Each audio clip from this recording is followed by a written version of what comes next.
What is up, everyone? JGait here, and I'm back with another episode of JGait Sports Talk. Now, this is my first episode in about 2 weeks, and I'm sorry for delaying this. I was dealing with some personal issues before, but I'm back and better than ever. I'm not going to keep you too long today. I'm going to go through my list of topics, and we'll go from there. Okay, first topic, the biggest one of all. Right now, March Madness is happening. NCAA Men's Tournament has really been unbelievable so far. So far, we're at the Sweet 16, and that is from the 23rd to the 24th, and that is in 2 days. And it's going to be freaking epic, I'll tell you that. On Thursday, we got Oregon and Michigan, Gonzaga and West Virginia, Kansas and Purdue, and Arizona and Xavier. And on Friday, 24th, we got North Carolina Tar Heels versus Butler, Baylor versus South Carolina, Kentucky versus UCLA, and we got the Gators, Florida versus the Badgers of Wisconsin. Now, this like I said, this NCAA tournament, it started off really boring in the beginning, but it's really gotten interesting. We saw some upsets. Michigan Wolverines at number 7 taking down number 2 Louisville Cardinals in the second round. Who went down in the second round was Duke Blue Devils. South Carolina beat their butts big time. And that was a really shame because I had Duke in the championship on my bracket. So, I have North Carolina. I have the Tar Heels winning the championship. So, but I originally had Duke as the one to win it. I have like 4 different brackets so far. 3 men and 1 in the women's tournament. And by the way, the women's tournament, I choose Huskies, UConn, because that team is freaking unbelievable, and they're dominant. So, getting back to the Sweet 16, for Thursday, here are my predictions.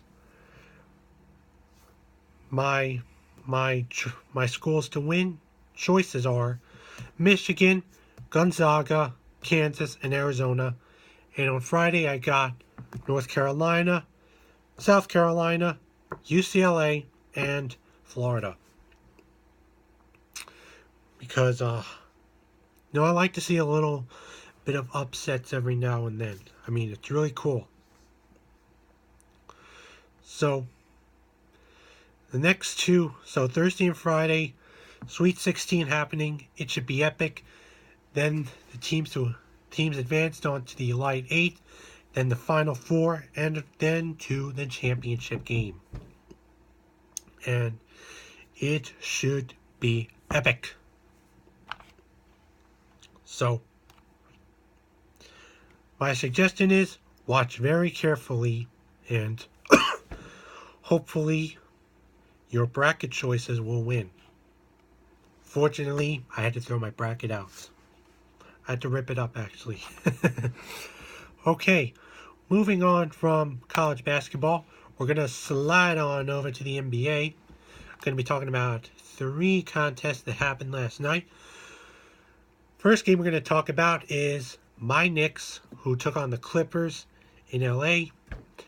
Clippers won 114-105. The Knicks dropped down to 27-43, while the Clippers advanced 42-29. Kristaps Porzingis, Derrick Rose, Carmelo, and Justin Holiday on the bench. They only players to score double digits in this win. Porzingis and Rose both scored 18. Carmelo 16. and Holiday scored 11. Oh, and also Porzingis had 11 rebounds. And for the Clippers side, got Blake Griffin, 30 points. Chris Paul, 13 points, 13 assists, 5 rebounds. Austin Rivers, Jamal Crawford coming off the bench, 17 and 14 points respectively. I mean, like I said before in earlier videos, Clippers bench is very strong. And I'm a big fan of that bench. Alright, moving on. It's the talked about game from last night. Warriors taking on the Thunder. Warriors won 111 to 95. There was a lot of action and drama in that game. There was a little scuffle early in the game. And, their rivalry this season, it's been kind of tight. But who could forget that moment when Steph Curry ended the first half on that pass from my man Klay Thompson, and he nailed that three-pointer at the buzzer. Wide open three-pointer at the buzzer, and it was kaboom!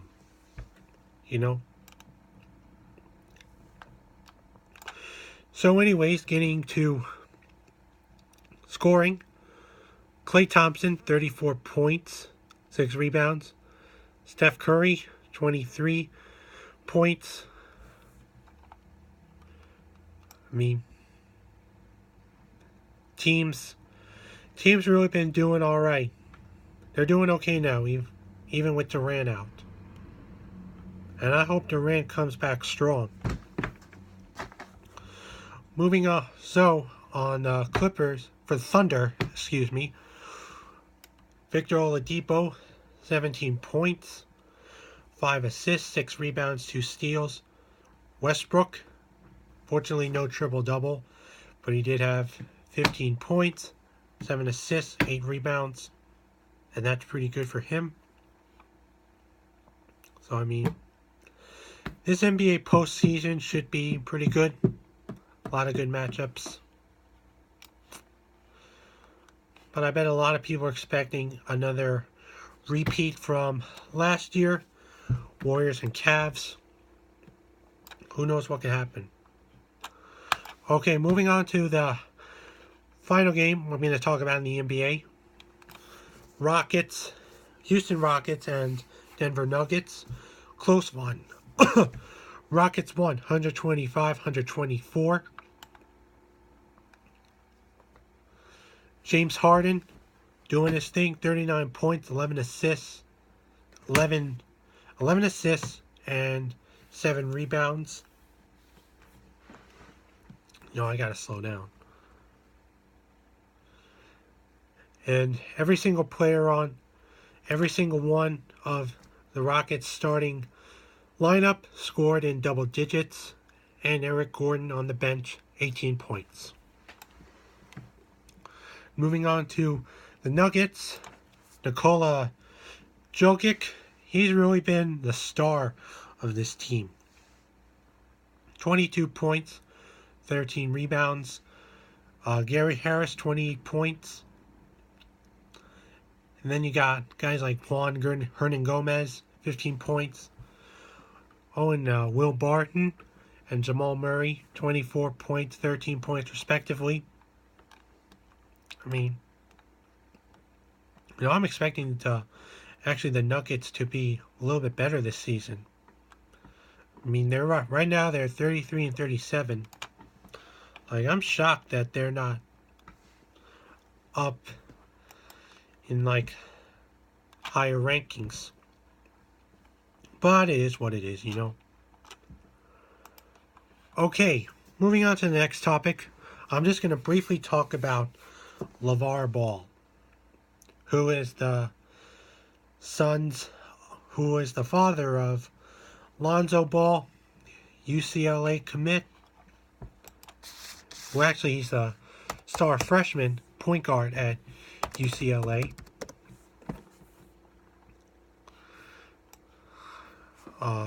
And he's expected to be a top pick in this year's NBA draft. His two brothers, LaMelo and LiAngelo, both high school stars, and they're committed to play at UCLA in the future. But getting back to their father, LaVar Ball. Now I assume most of you know the stuff he said about his sons, like, oh, Lonzo's better than Steph Curry, and all that crap. And the stuff he said, LaVar Ball has said, like, I could have beaten Michael Jordan one-on-one. I mean, the guy is, seriously, he's overreacting to this stuff, big time. I mean, here you have a guy who only played 1 year of NCAA Division I ball, Washington State, where he averaged like 2 points per game. And, well, that was because he never started. He was just a bench player. But I saw his stats when he transferred to Cal State Los Angeles, and he had pretty good stats. But that was Division II school. So, and compared to what Jordan has done, I mean, talking about, like, you could beat the greatest basketball player in history, I mean, come on, that's just idiotic talk. I mean, sometimes people need to shut their mouths when they talk about stuff like that, But, I mean, it is what it is, but the Ball brothers, they could be stars in the future in the NBA. And I just gotta say to LaVar Ball, good luck to your sons. Okay, now moving on. We're gonna be heading on over to gonna be talking briefly about the World Baseball Classic. On the final championship game, we have what, Puerto Rico? And tonight, we got U.S. and Japan playing to decide who will move on to the championship round. And I'm hoping the U.S. will win. It will be the U.S. versus Puerto Rico. And who knows, the U.S. could go all the way. And that would be pretty amazing. All right, moving on to our last topic. I'm going to talk about the Jets. The Jets recently signed veteran quarterback Josh McCown from Cleveland Browns. And I got to say, I was kind of disappointed in that move. I mean, are the Jets' heads not on straight? I'll just read you some of McCown's stats. So far, he is a journeyman. He's played for Arizona Cardinals, Lions, Raiders, Panthers, the Bears, Buccaneers, and the Browns, and now he's on the Jets. So let's see, that's seven teams he's played on so far, and this will be his eighth. Jets will be his eighth team. I mean, and he doesn't have a great, win-loss record. He's 18-42. And he has a 59.1 pass complete percentage. I mean, what were the Jets thinking? We need a great signal caller. I mean, I don't know where to go with this. All I gotta say is we're probably not going to the playoffs next season, I'll tell you that right now. But can't do anything about it. Okay, that concludes this episode of JGait Sports Talk. Till next time, peace out, sports fans.